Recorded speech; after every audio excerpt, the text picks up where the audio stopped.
Hi there, I'm Kevin Gentry, and welcome to the Going Big podcast, where we'll explore some of the strategies that can help you transform your effectiveness by 10xing your fundraising. Each week, we'll sit down with some of the most influential business leaders, CEOs, and nonprofit visionaries to talk about leadership, the power of giving, and how you can make a real impact. If you want to make a transformational change to the cause you're working on, this is the place for that conversation. Also, take a look at our website, 10xstrategies.com. That's TENX strategies.com for lots of free marketing and fundraising resources. And be sure to sign up for the free weekly fundraising tips. Now, let's dive in. All right, ladies and gentlemen, this is a special interview today. All eyes have been on Pennsylvania this year, and I've got a great person to talk to us about its importance and the consequences of what has been happening and happened this year in Pennsylvania. It's Charles Mitchell. Charles is a terrific guy and a visionary leader, if there ever was one. A longtime former president of the Commonwealth Foundation in Pennsylvania, now a senior fellow there. Charles, it's really great to be with you again. I just want to start off, what happened in Pennsylvania in 2024? Well, thanks, Kevin. It's great to be with you. What happened in Pennsylvania in 2024 is something that I long thought would happen, which is that Pennsylvania became the center of the universe, not just in terms of politics, but in terms of the future of our country, in terms of what kind of values are going to be ascendant and what kind of values are going to be on the decline. I suspect that there was an election that you may want to talk about, and I may be willing to talk about that. But I'll just tell you briefly that I personally, I left Washington, D.C., where I got to know you and where I'm happy to say I benefited from your mentorship to come back to my home state of Pennsylvania, because I believed that one day it would be the center of the universe in terms of what a lot of people were talking about. So I find it satisfying that my Virginian friend wants to talk about my Commonwealth, that of Pennsylvania. And I would just, briefly say that in addition to the big election that everybody wants to talk about, the presidential race, and I'm happy to talk about it, it's very important. There were many other results on that Tuesday in November across my state, Pennsylvania, that I believe are very, very, very important, not just for who's in the White House, but for the kinds of ideas that you and I have spent our lives promoting. Excellent. Well, that is actually what I wanted to dig into. And it's not just the top line presidential contest by any means. And as we know, elections are like a speed bump along the highway. It's an easier focal point for us to understand, and people come to a point to make decisions, but those are voters' decisions. Then it becomes in the hands of policymakers as to what they're going to do once they're in office. And ultimately, as you know, for somebody who's deeply motivated by your principles, that it's what are the consequences of the policymakers' actions in terms of real people's lives, and what are people able to do in terms of living the American dream, living a life of opportunity. So let me just keep it in the context of 2024, and then let's go a lot deeper. You said it, but elaborate a bit more. Why was Pennsylvania ground zero, and why was it, and why is it so consequential in terms of it being the Keystone State? Well, Pennsylvania is a microcosm of America. I'm sure you've heard the slur from James Carville back in the day: Pittsburgh, Philadelphia, Alabama in the middle. I love Alabama. I don't call it a slur because they brought Alabama into it, because it's a complete oversimplification. I think a true way to say it is Pennsylvania is a microcosm of America. We have small towns, we have rural areas, we have big cities, we have little cities, we have incredible diversity. The left has cheapened that word, and I think it actually is a beautiful thing, diversity. It's part of God's creation, and there's great diversity in Pennsylvania. And that's why we're such an interesting little laboratory, because we have pretty much a smaller version of everything that happens in this country. And obviously, it was a decisive election. I think a lot more decisive than anybody thought. Not anybody, than most people thought. And it was not just decisive at the presidential level. There were 3 other statewide elections that were all won by Republicans.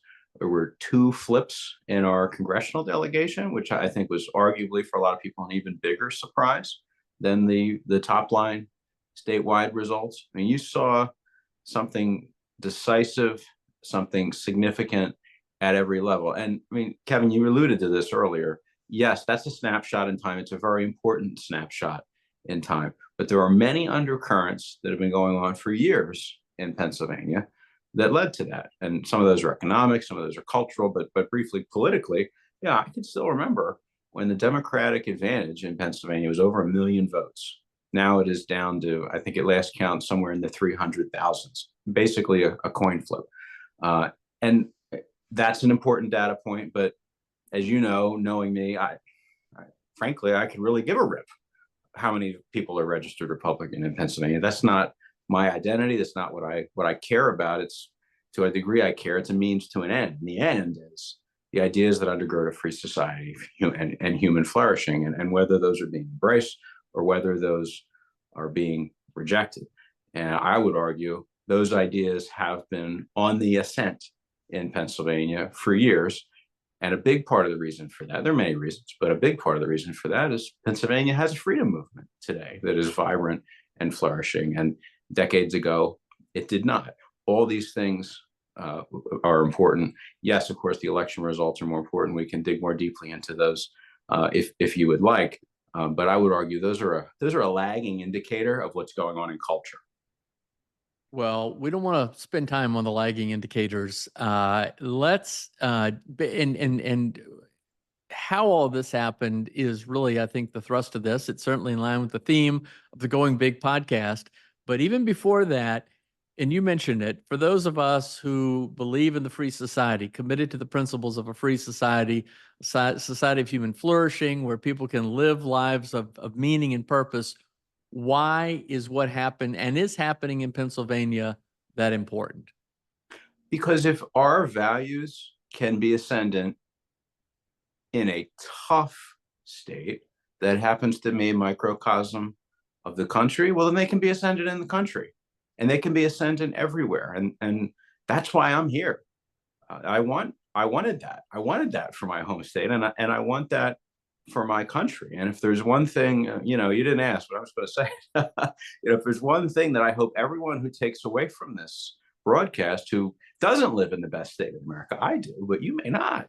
I hope you take away that you should be advocating, fighting, building in pursuit of our values wherever you are. Because if we can do it here, if our values can be ascendant with a place that has as many headwinds as Pennsylvania does, they can be ascendant anywhere, and they should be.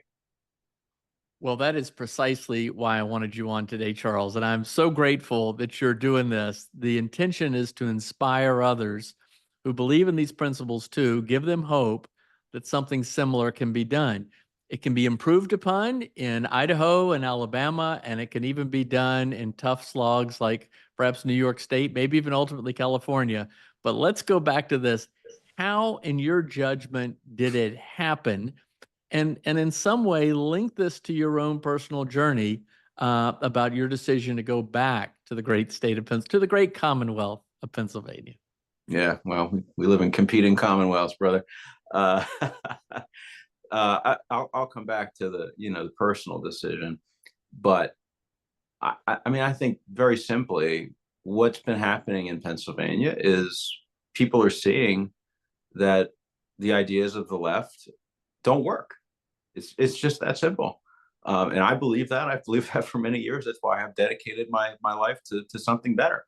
What does that look like? Well, what that looks like is in our inner cities, the left's lockdowns, kicking people out of school during COVID, but not just then, letting those schools really burn for decades under single party rule, under the enrichment of Randy Weingarten and her ilk and the teachers unions. Well, it took some time, but people, I believe, in significant numbers all across Pennsylvania have seen that doesn't work, and that there is an alternative. That alternative is school choice, of course.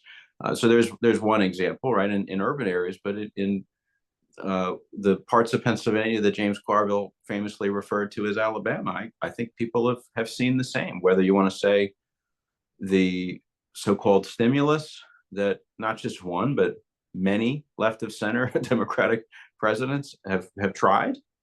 What's been the result? Economic ruin, inflation, you can't afford groceries. Pick your issue. But I think really what we saw across Pennsylvania as a culmination in this election, but building for many years, is a state where it used to be that those ideas had a lot more credence because those people thought, oh, we'll give these ideas a chance. They gave them a chance. In some cases, they gave them a chance for decades. In some cases, they gave them a chance for 4 years. But you add it all up, whether it was in urban communities, whether it was in the Black community, the brown community, whether you want to look at suburbs, I mean, across the board, we saw a rejection of ruinous ideas. And that's ultimately, as you know, what I care about. It has, implications on a certain day for certain people that are on the ballot, but it has more enduring implications for our ideas. And, to answer your your more personal question, I grew up in Pennsylvania. I grew up in the Philadelphia area. That's why I have such perfect diction. It's also where I got my rebellious attitude, and had the great fortune after my wife and I got married to be whisked down to Washington, D.C., and to be mentored by some wonderful people.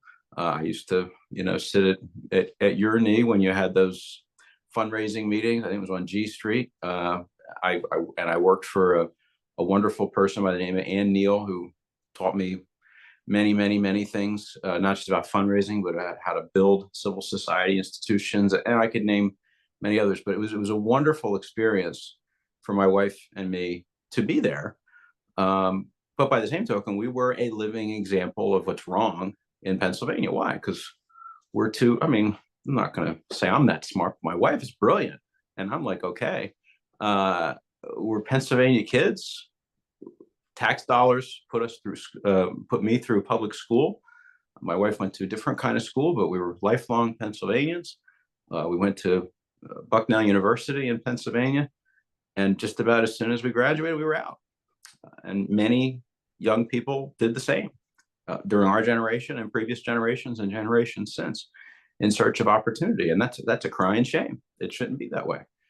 Fortunately, in 2010, I was offered the opportunity to come back to join Commonwealth Foundation, which you mentioned earlier, Kevin, which at that time was I would say, a rising star, so to speak, state think tank advancing the principles of a free society.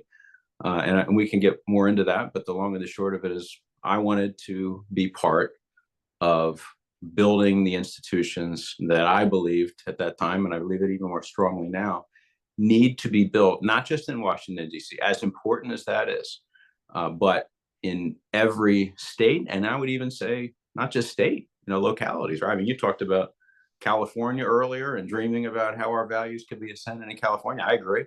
I got some good friends that are working on that. But I'd even say, what about our big cities? That's one of the projects that I've become involved in more recently, is supporting clergy in our cities who are advocating for educational opportunity, particularly in the Black and brown community. You want to talk about a tough project? That's a tough project, but it's a project that, number one, needs to happen, and number two, is happening and has a lot of momentum behind it. So that's why my wife and I made that decision, Kevin, to basically take what we had learned from you, from my boss, from the church that we were a part of, all that we were poured into for about 5 years. And we decided to make our best effort at taking what had been poured into us and pouring it into our home state. And it's been a wonderful journey. Well, thank you for doing that. And you're overly generous in some of those comments. But Charles, I actually first knew of you before you came to Washington, because the New York Times Magazine famously had a picture about some crazy radicals at Bucknell who were willing to sort of stand up to I'd say authoritarian orthodoxy. I don't know what we want to say it was, and that was really how you were first got to my attention. If you would just tell a little bit about that, and then jump ahead to more of what you've done in Pennsylvania the past 15 or so years. Sure. Yeah. I mean, I I discovered the freedom movement, depending how you want to look at it, accidentally or providentially. I was a campus editor at Bucknell University, where I went to school, and I thought it kind of went without saying that somebody who was a proprietor of a newspaper would be in favor of the values of the First Amendment. So started publishing some articles and issues about back before we knew this term, the whole issue of cancel culture, advocating for free speech. And now, to just make a long story short and maybe be a little charitable, let's just say that there were some powerful people back then who are no longer at my alma mater, who did not entirely appreciate what I did, and that I had a need for some assistance and not legal representation, but some friends as that debate unfolded. And I found those friends in the freedom movement, which I had no idea existed. People in my family are, my one grandfather was a conductor on the Pennsylvania Railroad. My other was a used car salesman. Those are the kinds of things that people do in my family. We didn't join the freedom movement, but I did accidentally because of that. And I, needless to say, did not take the attempt to cancel me lying down.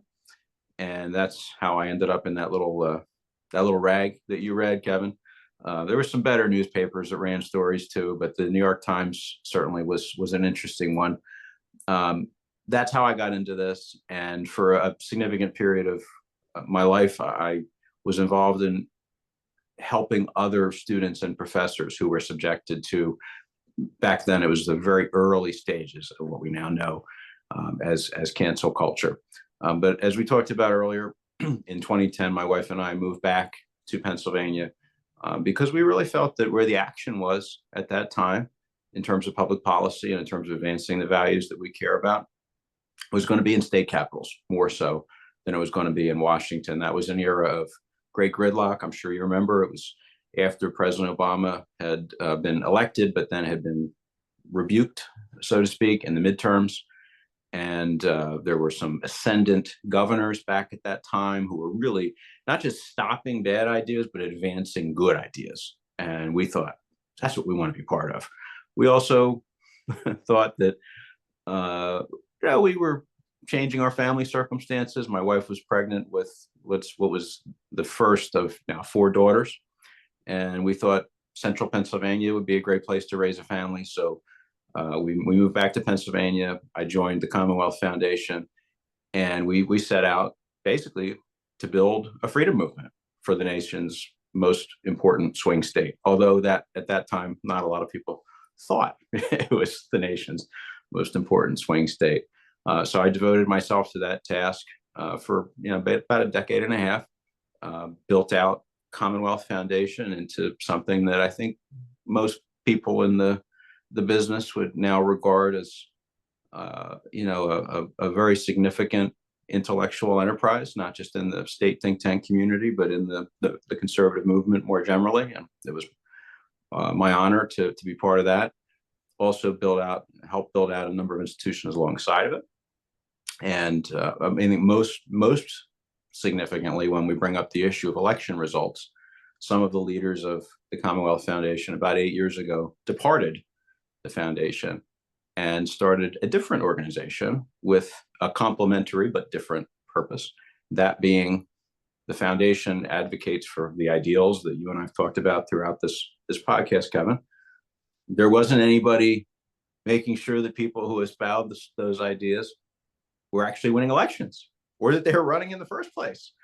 So some people left and started an organization whose goal was to do just that. It's called Commonwealth Partners.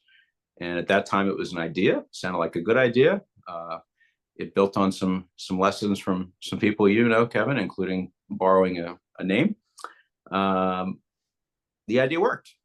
That is now the home of the largest political action committees in Pennsylvania, larger than what used to be the largest ones, which would be the teachers' unions.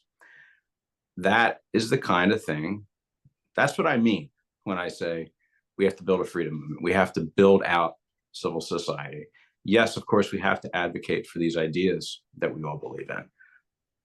But we also have to ask the question of, well, what does it take for our ideas to win? What does it take for them to become law. And one of the things it takes is courageous people who leave perfectly good jobs and devote themselves to turning those ideas into law. So, briefly, that's what I've been working to build for the last decade and a half. That work doesn't end because of some election results that were good. By the way, there were some bad ones too.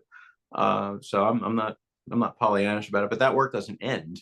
That work continues, and now the work that those elections are intended to create actually begins. The policy development.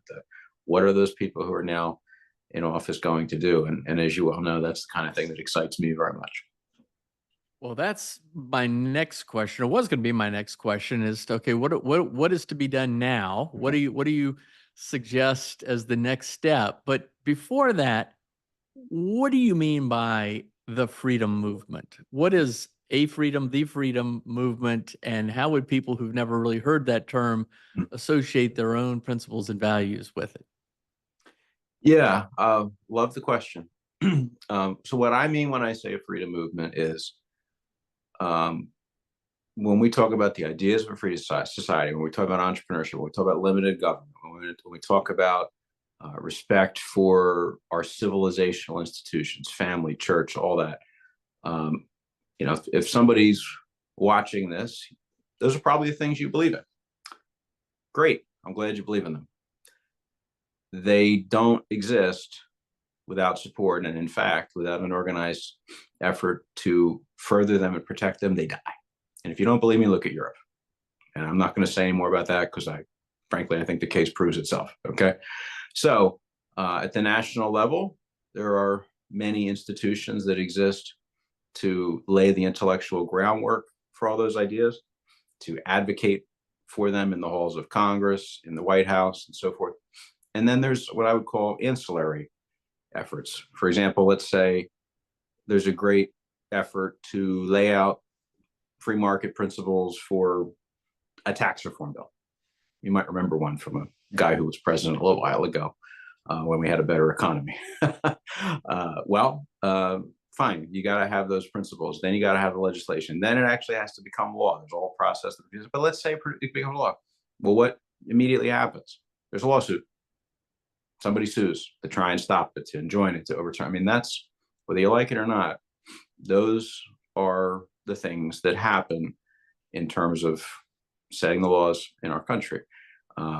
There's a vibrant network of those kinds of organizations at the national level. My experience is that very often at the state level, they're not so vibrant. That most people, when they think about matters of state, when they think about what's life going to be like for my grandkids or whatever, they think about who the president is. Matters who the president is. Matters very much. They think maybe about who their senator is, right? The number one thing, I'm glad you didn't ask me yet, Kevin, although I'm sure it's coming. The number one thing people ask me about when they find out I'm from Pennsylvania is whatever they read about who wants to be my next United States senator, right? And they've been asking me about two particular people for the last 2 years. And before that, it was two different people, right? Those things matter. But most of the decisions that are made every day that affect your life, that affect what life's going to be like for your kids and your grandkids, are made in your state capital. And I'm not saying that because it's, where I work. I don't actually work there anymore, as you said earlier. I don't have a conflict of interest.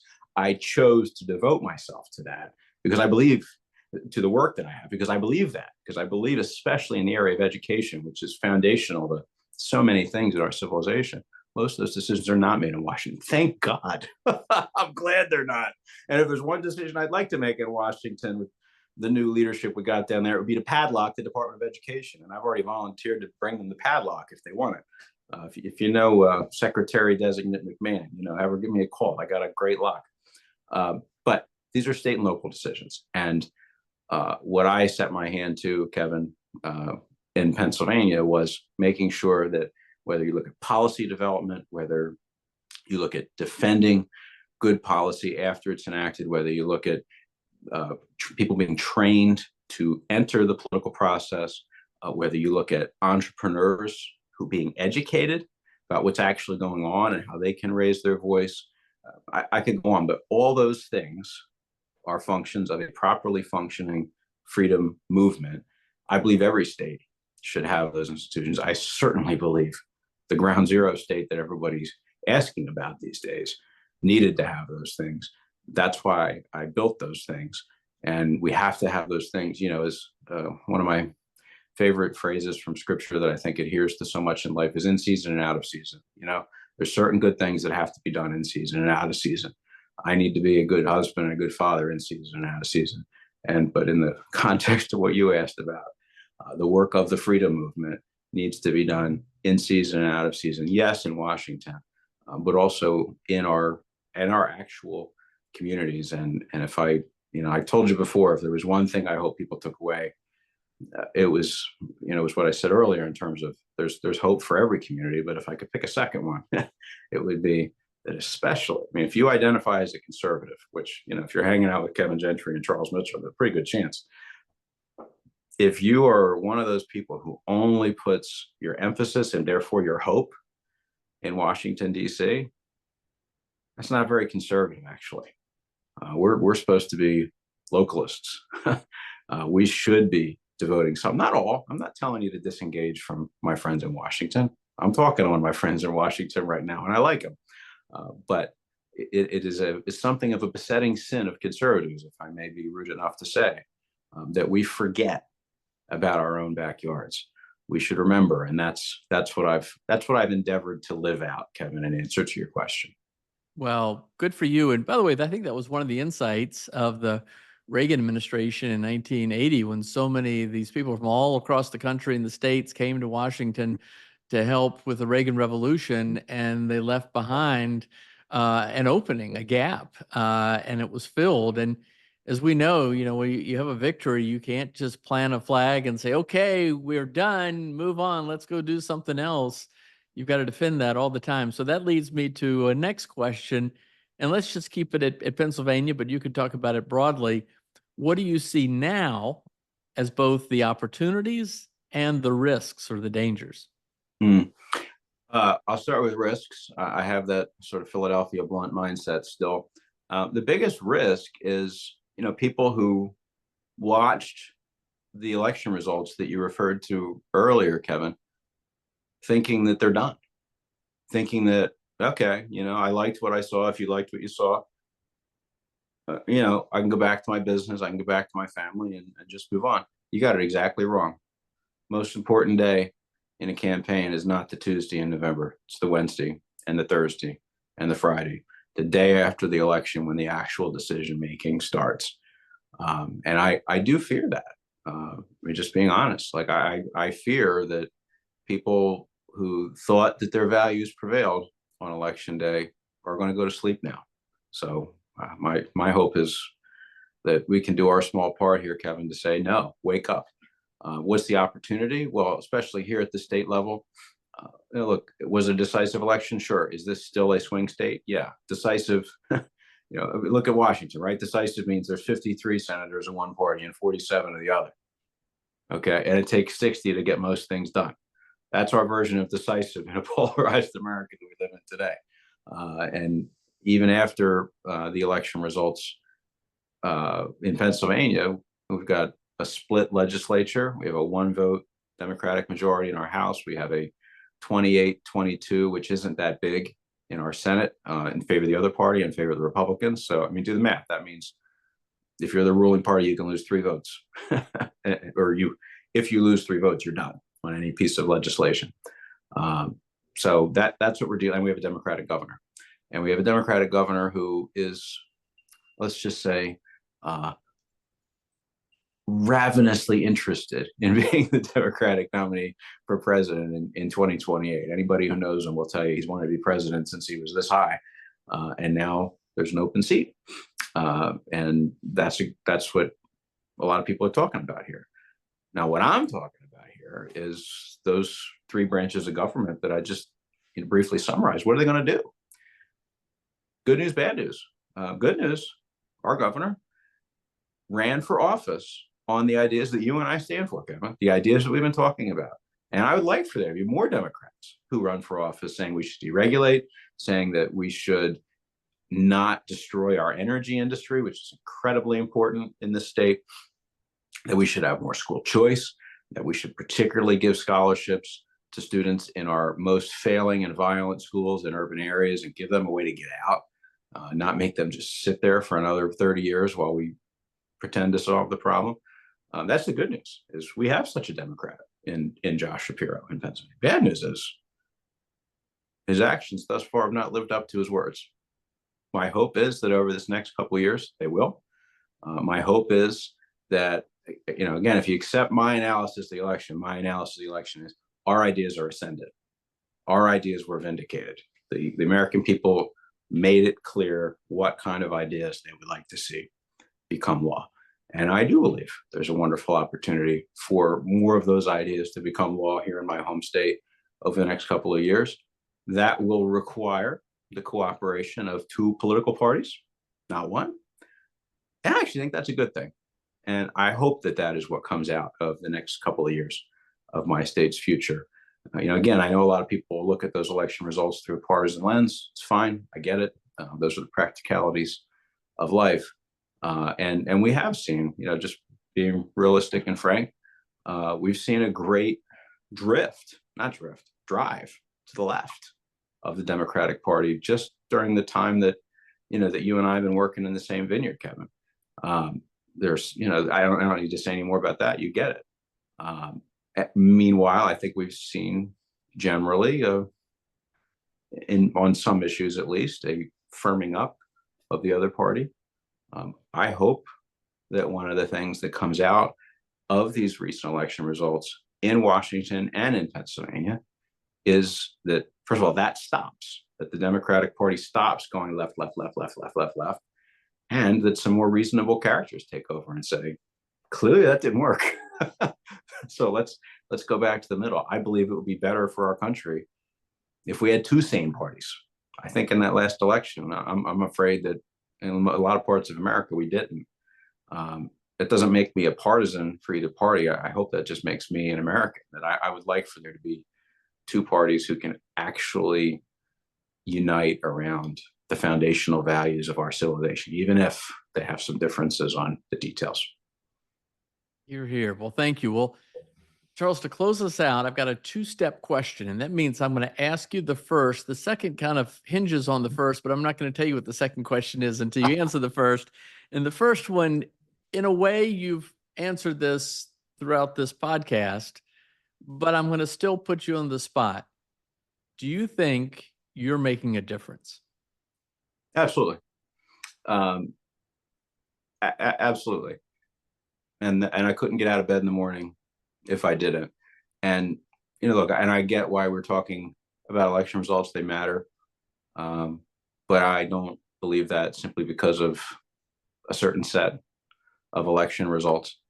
And there are many reasons I believe that. First is I believe every person has a calling. I believe this work is mine. And I believe the consequences are ultimately not within my control. And the guy whose control they're in is really good and really smart, and he knows what he's doing. So that, ultimately that's where it comes from for me, Kevin. But, more pragmatically, I have seen, I have witnessed, I have tasted, and this is why I accepted your invitation, that when people like me, people like you, the term I'd use for us, I don't know if you'd accept it or not, is civil society practitioners, right? It's our job to see problems that exist in our country and to imagine solutions that don't solely hinge upon government. The old-fashioned way we used to do these things in America is this thing called civil society, which has utterly atrophied over the last 150 years due to the growth of government and taxation and regulation and blah, blah, blah, blah, blah. But, as I think about it, that's what we do. And, my testimony I haven't been doing as long as you have, Kevin, but my testimony is that if we do our job, if we imagine what those solutions are, and we do the hard work of selling, and people don't like to say that word out loud, but it is what it is. You gotta have the solution. It's gotta be bold. It's gotta be real. And then you gotta sell the crap out of it. And that's hard work. Okay. But I testify that if you do that, people will rally to the cause, and people have done that. on behalf of all the things that we've talked about thus far in this podcast, to the tunes of multiples of growth. There was no freedom movement in Pennsylvania of any real significance a couple of decades ago. There were a few organizations, but not a movement the way that there is today. I've seen people rally to that cause. I believe that is what our fellow Americans are hungry for. And I've seen that movement move the needle on the ideas that are so precious to me. And that's why, those are the two reasons why I would unreservedly say yes. And I hope that more of our fellow conservatives rise to the occasion of thinking big, dreaming big, and working big to solve the very big problems that our nation faces, and that don't go away just because one election may have transpired, at least in part, in a way that you like. Well, you anticipated my next and final question by the way you were guiding that answer. And by the way, I'm glad you answered the way you did, because I certainly think you've made a big difference. And that is the reason I'm going to have the closeout question. Charles Mitchell, what advice would you give to others to inspire them to take the kind of action that you have? It's nice when you win, but there are a lot of steep hills along the way, a lot of tough spots. And if somebody is inspired and motivated by these principles, what would you share to motivate others to take the kind of action that you've taken? Yeah, well, I think I think I've made the case for action pretty hard. I didn't know your question. I'm glad to have guessed it slightly. So, in addition to what I've said, Kevin, I'd say this. I think we have to act. I think we have to include acting locally in our communities, as for all the reasons we talked about earlier. And I think part of why I feel fulfillment through the work that I've had the privilege of being part of is I didn't do it on my own. And instead, what God has blessed me with the opportunity to be part of a group of people aligned in values, aligned in strategy, that has become the freedom movement in Pennsylvania. I think we all, we wouldn't be having this conversation. You wouldn't be watching this conversation if you didn't see the problems. So I don't feel like I need to repeat what they are. But, and Kevin, cards on the table, I'm a Presbyterian, right? So there's always 3 points for a Presbyterian, right? So if you have that angst about what's going on in our country, you kind of got 3 options. One is fetal position. I'm not a big fan of the fetal position, so I'm just going to leave that one off the table. 2 is go it alone.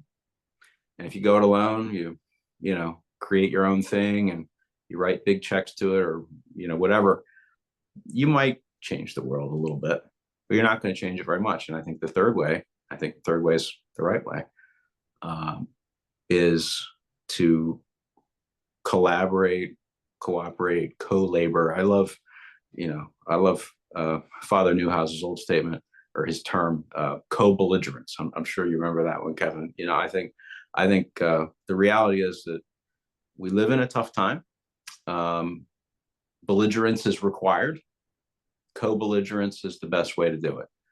It's much more fulfilling, and you have a much better chance of actually changing the world if you can find some people you really love and respect to do it with. That's been one of my great joys, and I see that as one of the best ways that I can sometimes help other people, is helping them find their co-belligerents with whom they can change the world. Well, Charles Mitchell, thank you. Thank you for all that you've done for the people of Pennsylvania, the great Commonwealth of Pennsylvania. We now know we have a great friend in Pennsylvania. Thank you, and for the consequential nature of this, for all that you've done for our country and also for our shared principles. Thank you so much. Look forward to having you back again when you can tell us about another chapter in your life. Charles Mitchell, it's great to have you. My pleasure, Kevin. Thank you. Thanks for listening to today's Going Big podcast. Hopefully you were inspired to go big for your cause. Remember, this is all about transforming your effectiveness by 10xing your fundraising. If you enjoyed today's episode, be sure to subscribe or leave us a review at iTunes, Spotify, iHeartRadio, or wherever you listen to podcasts. You can also catch this episode on YouTube. And also, there are lots of resources available to you at my website, which is 10xstrategies.com. That's TENXstrategies.com. You can sign up also for our free weekly fundraising tips. This is all about helping you get to the root causes of some of the biggest problems in society today by transforming your fundraising and your effectiveness. Thanks again. We'll see you again soon. Bye-bye.